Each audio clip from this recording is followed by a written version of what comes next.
It just wasn't enough. It wasn't enough. And I know the movie was about not wishing for more and being happy with what you have, but I want more. I wish for that movie to be better. That's what I want. Now let's talk about Wonder Woman. We don't complain about movies a lot. Right. We don't no, bash not at all. things. We're not here to be negative or spread that kind of energy. But the problem is this 1984 movie was not it. It was not it. This was not it. We just expected, when it comes to Wonder Woman, the god, The daughter of Zeus. the daughter of Zeus, the one who defeated Ares, the daughter of the queen of the Amazons. What are y'all doing? I just feel like, okay, can we try and start with things that we liked about the movie? We enjoy seeing Themyscira and the backstory and seeing more of what she's capable of. Yeah. And they started with that, which was great. So I really wanted to see it translate, but that was one thing that we definitely liked. We liked that we got to see her powers start to unravel. We definitely liked seeing the confirmation of her flying. We tried to tell y'all that she could Finally, fly. We tried so, to tell y'all this yeah. is not a debate. We're glad to see that happen. The invisible jet scene. I mean, that was a cool scene, and also just another layer of her powers unraveling. So that was really cool. You know, the other thing that I did like about the movie that people said was a high point. I was like, I didn't understand until I saw, but there were nice colors. Colors were nice. Nice colors. Aesthetically, on brand, very cool. Nice colors. Yeah, nice Firework colors. scene. Right. Even the artwork and the branding for the whole rollout, like Very aesthetically nice colors. pleasing. If you were on DC Fandom had a dope presentation. Their panel was like, their whole setup was just dope. Like the colors and everything. Brand assets. Yeah.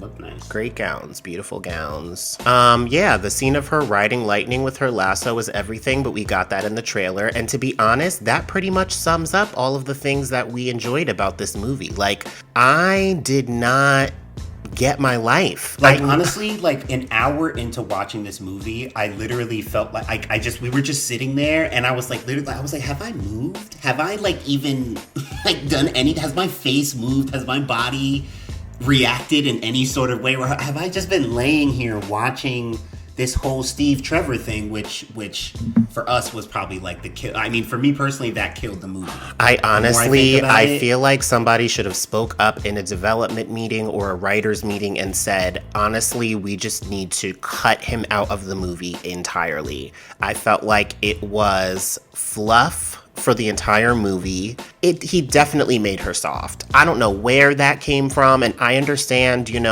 she's the beacon and she's this, symbol of hope and love and whatever, but you're also a superhero. She also just came off of directly following the events from when he died. Is it directly though? Because he was looking at the 80s like he's never seen a trash can before. So I feel like she's had some time after, but in terms of the timeline of it, this was, I guess, probably 20 years after the first movie at least. So I mean, there was some time. You know what I mean? And listen, we're living through a pandemic right now. We've all lost people. So a Wonder Woman. Diana with the pandemic. I'm just saying, we've all had time to mourn our loved ones, but I need to see Wonder Woman be Wonder Woman. And we didn't get that enough. And it wasn't enough. That message that they just tried to... I just didn't need the whole... I do not need a villain love conquers all. No, I need to see...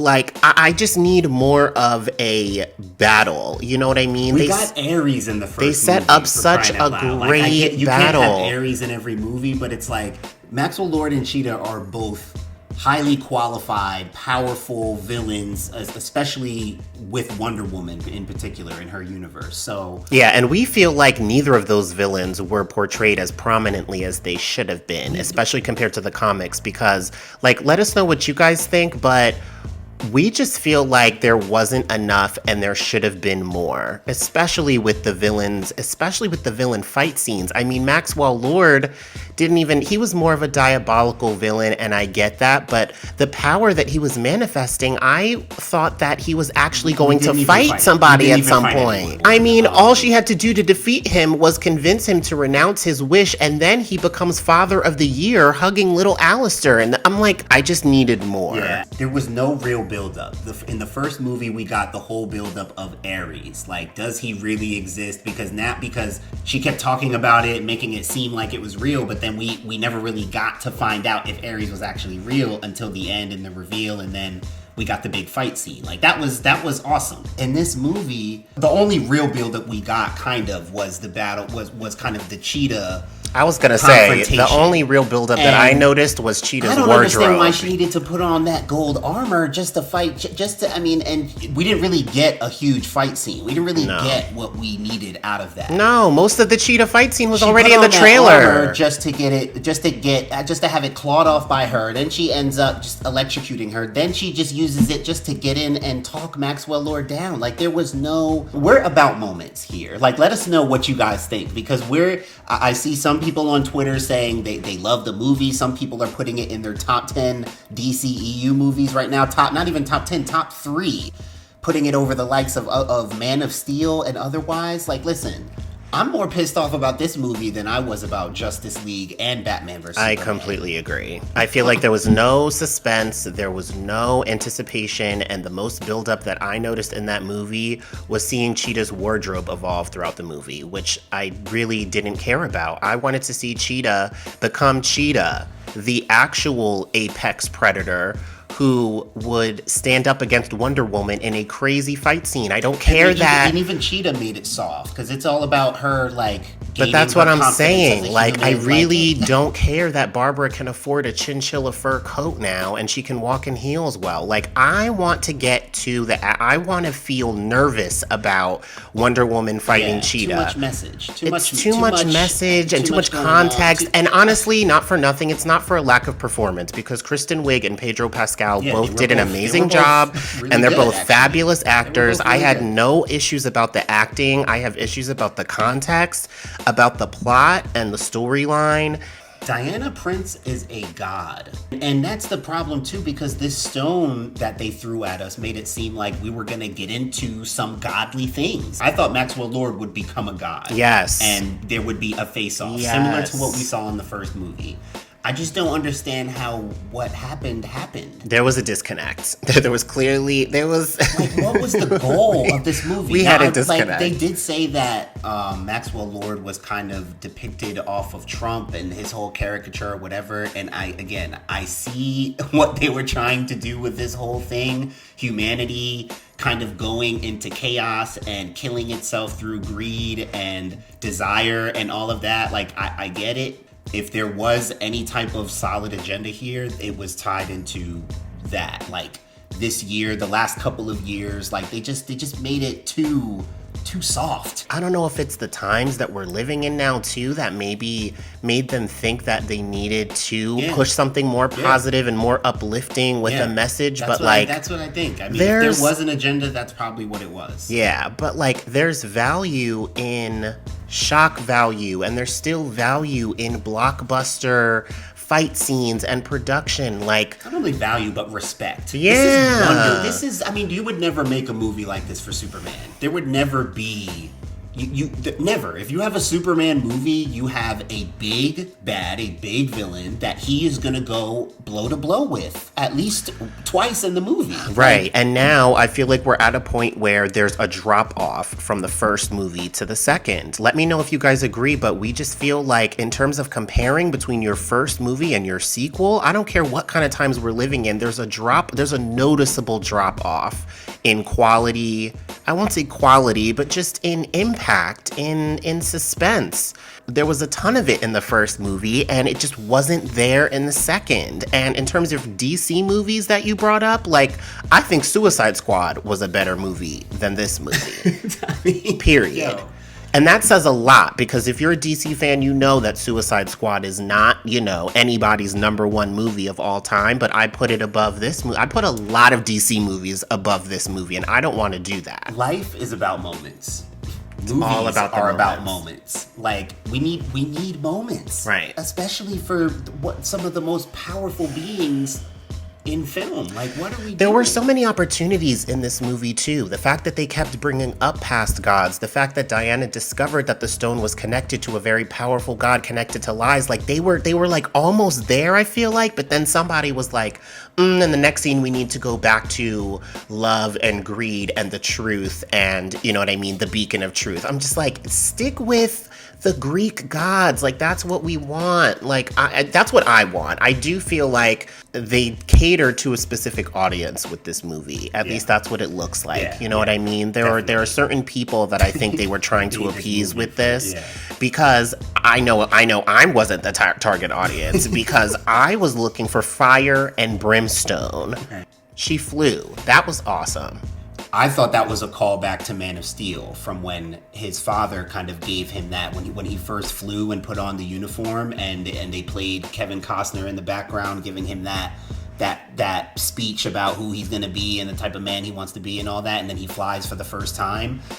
I thought that was a callback to Man of Steel for them.